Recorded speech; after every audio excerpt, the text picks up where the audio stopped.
After Mike Merles and Chris Perkins, now Jeremy Crawford has announced that he is leaving WotC.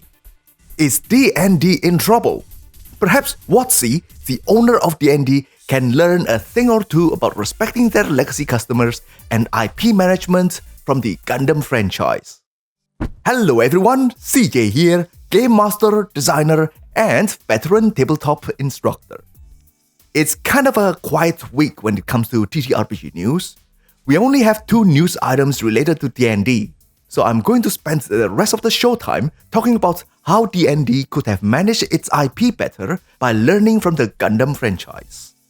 But I have a major TTRPG scoop coming from China next week, so subscribe to the channel because it is going to be monumental. Alright, first news item. Jeremy Crawford, the game director of Dungeons & Dragons, is leaving Wizards of the Coast after working with the company for 18 years.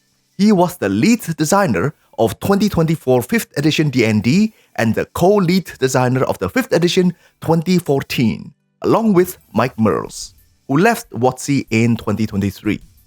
Mike Merles, Chris Perkins, and Jeremy Crawford has a combined experience of over 60 years working on D&D related products, longer than the brand's existence. There are people online that blame this exodus on the supposed failure of D&D 2024, but without WotC disclosing their internal numbers, it is really hard to know the extent of this edition's success or failure. According to reports, Chris and Jeremy's decision to leave was made earlier, and they are persuaded to stay only to see through the launch of D&D 2024. D&D had a rough couple of years. Since the OGL controversy, WotC and its parent company Hasbro had been making plenty of questionable decisions, so it is hard to say when the splits actually happened. According to Screen Rant, Jess Lancillo, VP of Franchise and Products in charge of D&D, they will let other people step forward from now on and bring their cool new weird ideas to the table. Meanwhile, they still have veteran creatives like James Wyatt and Wes Snyder continuing their work, while Justice Armand will be given progressive leadership roles. And this brings us to the second news item. WotC have shared more news and images regarding their upcoming adventure anthology, Dragon Delve. It boasts 10 unique art styles and features 2 adventures that can be played by solo players. Solo RPGs usually mean RPGs that can be played alone by one player. Some have optional rules that allow for multiple players or a game master to be involved. But D&D's version means 1 DM and 1 player, so 2 people minimum. Well, at least they're trying something new, even if they are not going all the way. Then again, solo RPGs are not exactly a new invention either. Change can often be controversial. With D&D being such an old franchise, there will inevitably be plenty of legacy players who will feel left out by all these edition changes. This is partly the reason for the rise of the OSR community.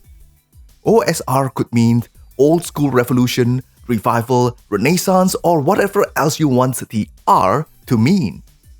They really can't agree on that one letter. But in general, the community wants to revive the feeling and wonder of playing older versions of D&D or other tabletop RPGs, when the Dungeon Master, or referees if you want to go really old school, are given more authority to control the experience instead of relying solely on the rules as written. The nostalgia for this kind of playstyle has led to the rise of OSR-style RPGs, such as Shadowdark, which is often championed by the OSR community as the D&D killer. Looking at the developments of the D&D team at WotC, it seems that they are constantly aiming to capture a new generation of players, and according to some, at the expense of legacy players. But this does not need to happen. It is completely possible for a franchise to keep its different segments of audience without abandoning anyone. One franchise that is really good at this, in my opinion, is the Gundam franchise. I have been an avid Gundam fan for yoinks. I got into the franchise in the late UC era, before they even set their mainline Gundam series in alternate universes. Yeah, I am showing my age here, but that's not the point. The point is, the brand managers of Gundam know their audience segments really well, and they did not neglect their legacy fans. They know that their primary audience is teenager and young adults. That's why their mainline series continues to be directed towards this demographic. The protagonists are usually teens or young adults, and the oldest one among them is just 20 years old, Domon from G Gundam. Meanwhile, the legacy audience continues to be served by original video animations, movies, and mangas. Many of them are set in the UC era, the timeline of the original series, but there are also media set in the Gundam Seed's CE timeline, as the audience of newer mainline series such as Gundam Seed matured into legacy audience themselves. The two segments can also interact, pulling mainline audience into the UC series or even the other way around. The current mainline Gundam series, for example, is set in an alternate history of the UC timeline. Besides those two segments, they also have a children's segment, which provides an entry point for a younger audience. The SD Gundam series was directed towards kids, but recently they have been using the Build Fighter series to bring kids into the fandom. I am not saying that everything is peaceful and dandy with a fandom, because at the release of every single mainline universe, there are always some people who complain about how the new series is not a true Gundam series. But after a couple of years, it is going to be accepted anyway, and they are going to complain about a newer series. Overall, these are just minor quibbles. If they are unhappy with the new mainline, they can just go back to the media offered to their market segments after shaking their fists at the sky. Since the primary source of income of the Gundam series is their Gunpla, or Gundam plastic models, they also divided their products into a few different lines: high grade, master grade, perfect grade, SD Gundams, and so on. They have different assembly difficulty grades that corresponds to their target audience. Whoever is managing D&D could just do the same thing. Keep legacy players happy by creating an OSR version of D&D with some quality of life updates, while maintaining a separate mainline rule set. They can even create a D&D for kids version, to be honest. The biggest segment of D&D players, according to surveys, are 20 to 24-year-olds.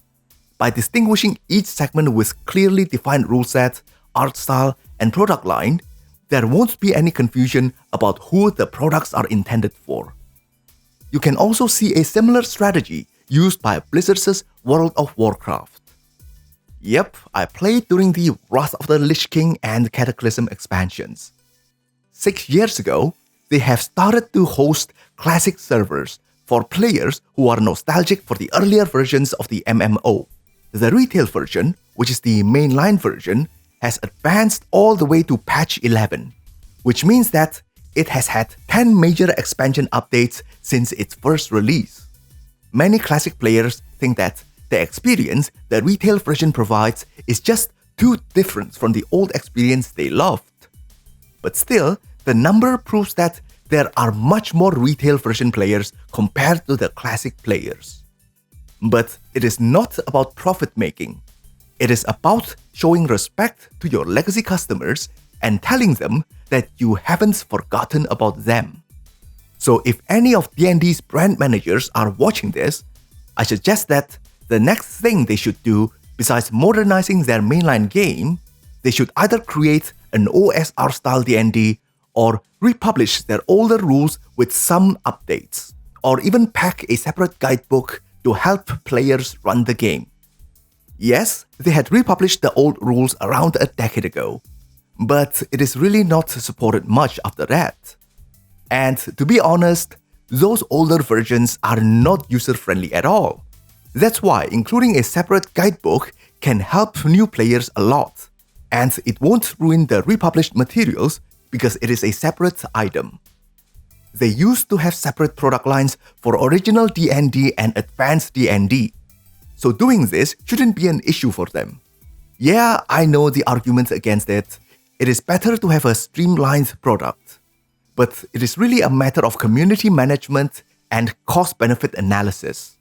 A loyal customer can bring a new generation of fans into the fandom. Alright, I've rambled long enough. Tell me what you think. Should there be a separate OSR D&D product? Or is it better to just have one product line and abandon some legacy players? If you enjoyed this video, give it a like and subscribe to the channel. Besides TTRPG news, I will also be doing TTRPG design talks and other contents. So watch out for my other videos. CJ over and out.